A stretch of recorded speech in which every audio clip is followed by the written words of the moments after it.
हाँ अर्पिता, नमस्ते। नमस्ते आंटी। नमस्ते सभी योगियों को। हम लोग अष्टावक्र गीता पढ़ रहे हैं। अष्टावक्र गीता में 15वां प्रकरण सूत्र 12वां। 15वां प्रकरण सूत्र 12वां। सब लोग प्लीज म्यूट करिए। अनुराधा आंटी म्यूट करिए। अष्टावक्र बोल रहे हैं। अष्टावक्र उवाच तात चिन्मात्र रूपोऽसि न ते भिन्नम् इदं जगत् अतः कस्य कथं कुत्र हेयोपादेय कल्पना तात चिन्मात्र रूपोऽसि न ते भिन्नम् इदं जगत् अतः कस्य कथं कुत्र हेयोपादेय कल्पना। हे तात, तू चैतन्य रूप है। तेरा यह जगत तुझसे भिन्न नहीं है। इसीलिए हेय और उपादेय की कल्पना किसकी और क्यों कर और कहाँ हो सकती है। हे तात, तू चैतन्य रूप है। तेरा यह जगत तुझसे भिन्न नहीं है। इसीलिए हेय और उपादेय की कल्पना किसकी, क्यों कर और कहाँ हो सकती है। हरिओम।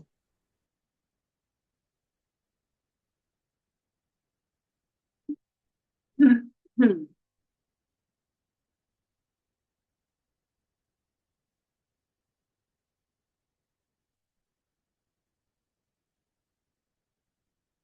ये जगत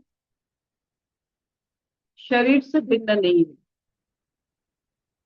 ये तात्पर्य और उसका स्वीकार करना कितना मधुर है।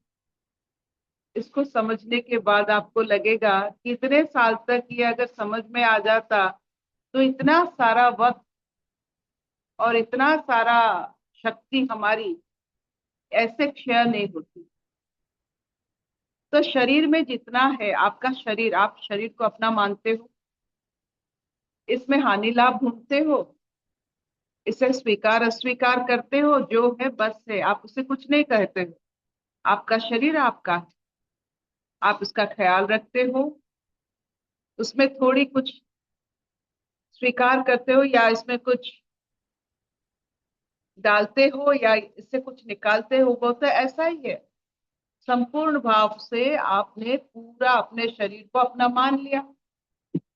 तो इसमें कोई द्वैत भाव नहीं है, हेय भाव नहीं है। हेय मतलब ये जरूरी है, ये जरूरी नहीं है। आपने कभी कहा मुझे मेरा लिवर जरूरी नहीं है, मेरा उंगलियां जरूरी नहीं है, ये और जरूरी है। 10, आपके पास 10 उंगलियां हैं, आप और एक दो मांग लिए या लगा लिया, ऐसा तो कोई नहीं होता। कम संपूर्ण भाव से हर मनुष्य का अपना शरीर के साथ संबंध इतनी इतनी गहरा होता है कि इसमें स्वीकार अस्वीकार की बात ही नहीं होती। तो आज स्वयं अष्टवक्र अपने पुत्र, अपने जनक जी को, अपने शिष्य को बोल रहे हैं, जैसे तू अपना शरीर को अपना मानता है, पूरा संसार को अपना ही मान ले। ये तेरा ही है, तुझसे उत्पन्न हुआ है। तो इसमें स्वीकार अस्वीकार करना, जैसे आपके उंगलियां, जैसे अपने हर एक, जो जो आपके शरीर में जितना अंग होते हैं, जितना कोष होते हैं, ये सब तो तेरा तू मान लेता है और स्वीकार कर लेता है, उसमें कोई भेदभाव नहीं करता है। और ये संसार को अपना मान ले, ये तेरा ही शरीर है। इसमें भेदभाव कैसा, स्वीकार अस्वीकार कैसा, हानि लाभ कैसा। तो जब तू पूरा संसार को अपना शरीर जैसा तू मान लेता है, तेरे में ये जो सब लहरें उठती है, जो अब मानसिक लहरें उठती है, ये सब नहीं उठेगी। तू स्थिर हो जाएगा, क्योंकि शरीर के साथ तू ध्यान में बैठ सकता है। तो ये संसार के साथ भी ध्यान में बैठ जाएगा। अगर तू पूरा शरीर को स्वीकार करके उसमें ध्यान में हो सकता है, तो पूरा संसार को स्वीकार करके अपना मानते हुए, ये तुझसे उत्पत्ति है, तो तेरा अंश तेरा अंग सब कुछ मान के तो आराम से संसार के साथ भी ध्यान कर सकता है, बैठ सकता है, शांत रह सकता है। ऐसा ही एक अनमोल सोच। क्यों शरीर को सिर्फ अपना माने? क्यों शरीर को सिर्फ अपना माने? ये संसार अपना शरीर, ये जगत अपना शरीर है, ऐसे मानने वाले में विकृतियां नहीं आती। हमारे हानि लाभ की सोच विकृति है, हमारे स्वीकार अस्वीकार की सोच एक विकृति है। उसे अकृत बनाने में हमारा यही रवैया और यही दिशा होनी चाहिए कि ये पूरा जगत मेरा शरीर। तो इसमें जितने सारे जो भी जैसा हो रहा है, आप उसे स्वीकार करने के सिवा और कुछ चारा ही नहीं है। तो हमारा पूरा जन्म चला जाता है, शरीर अलग, जगत अलग, आत्मा अलग। ये भौतिक जगत ये शरीर के साथ जुड़ा होता है, सब भौतिकता एक शरीर। और इससे परे तो नहीं कह सकते। इसको जानने वाला आपका बोध है, आत्मभाव। ये जो जानता है पूरा जगत मेरा ही एक अंश है, मेरा ही शरीर है, ये जो जानता है यही बोध होता है। जैसे बचपन में माँ कहती थी उसका ये अबोध है, ये उसका उसका बोध आ गया है, हमको पता नहीं चलता था। अब वो अपने हाथों में खाता है, अपने सर को अपना हाथ पहुंचा सकता है, इसे बोध कहा जाता है।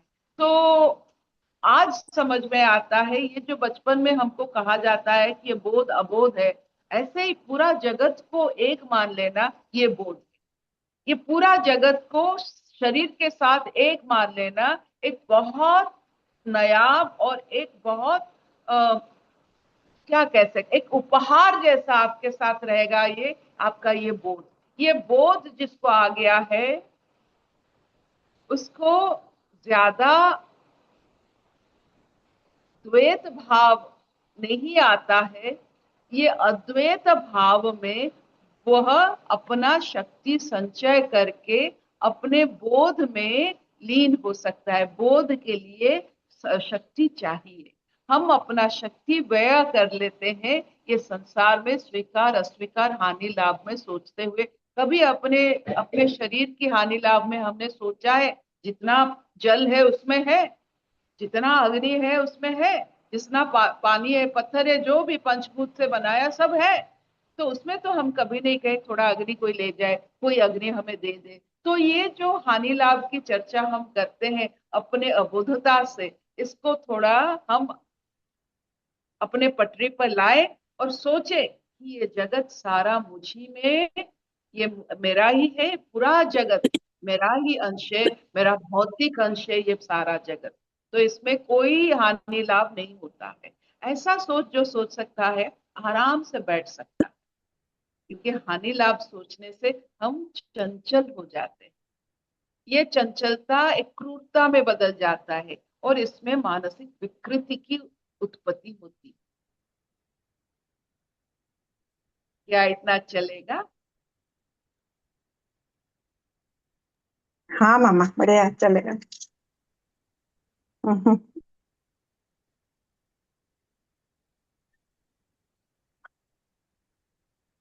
अशतो मा सद्गमय, तमसो मा ज्योतिर्गमय, मृत्युर्मामृतंगमय। सर्वे सुखिनः सन्तु, सर्वे सन्तु निरामया, सर्वे भद्राणि पश्यन्तु, मा कश्चित् दुःखभाग् भवेत्। ओम शांति शांति शांति। कोई प्रश्न है? कोई प्रश्न नहीं? मानिला कुछ बोलो। नमस्ते आंटी। नमस्ते अर्पिता जी। अ, अर्पिता जी, वो आपने अभी अद्वैत भाव और द्वैत भाव समझा है ना, तो मतलब स्टार्टिंग में कैसे हमको अद्वैत समझ में आएगा? वो प्रैक्टिस करते करते समझ में आएगा कि कैसे आएगा? इसमें कोई प्रैक्टिस नहीं है। ये कोई प्रैक्टिस से कुछ नहीं होता है। यहाँ परफेक्शन कुछ नहीं है, द्वैत समझ लेना परफेक्शन नहीं हो गया, तो प्रैक्टिस और परफेक्शन की ये बात नहीं। ये सब आप जैसे बचपन में डिवीजन सोचे थे, इसको कैसे डिवीजन कैसे किए थे, आपको आ गया आ गया। जब तक डिवीजन का नहीं आता है, आपको लगता है प्रैक्टिस करने से हो जाता है, एक बार समझ में आ गया। ऐसा ही होता है, एक बार आपको समझ में आ जाएगा, कभी भी आ सकता है। आपने डाल दिया है ना ये द्वैत अद्वैत की जो शब्द आपकी झोली में, ये समझ में आ ही जाएगा। आप देख लो, कोई समझा नहीं पाएगा। आप नो प्रैक्टिस नथिंग, बस आपको जानना है। आपने ये शब्द सुना, ये शब्द की महिमा आपको माँ भगवती सरस्वती जरूर कभी ना कभी कैसे भी समझा दे। और कौन समझाएगा, वो वो उसे तैयार करेंगे आपके लिए, हम कुछ नहीं कर सकते। Thank you so much. आपको ये प्रश्न आया है द्वैत अद्वैत के बारे में, आपको मिल जाएगा, लेकिन आप सबके साथ मिलिए। कहीं से भी आ सकता है, कहीं से भी। मनन से, एकाग्रता से जीवन जिए, कहीं से भी इसका जो उत्तर है आ सकता है। कहीं से भी, आपके बच्चे से भी आ सकता है, आपकी मेड सर्वेंट से भी आ सकता है, आपकी माने जो सोच भी नहीं सकते हैं वहां से भी आ सकता है, लेकिन जरूर आएगा आपका उत्तर।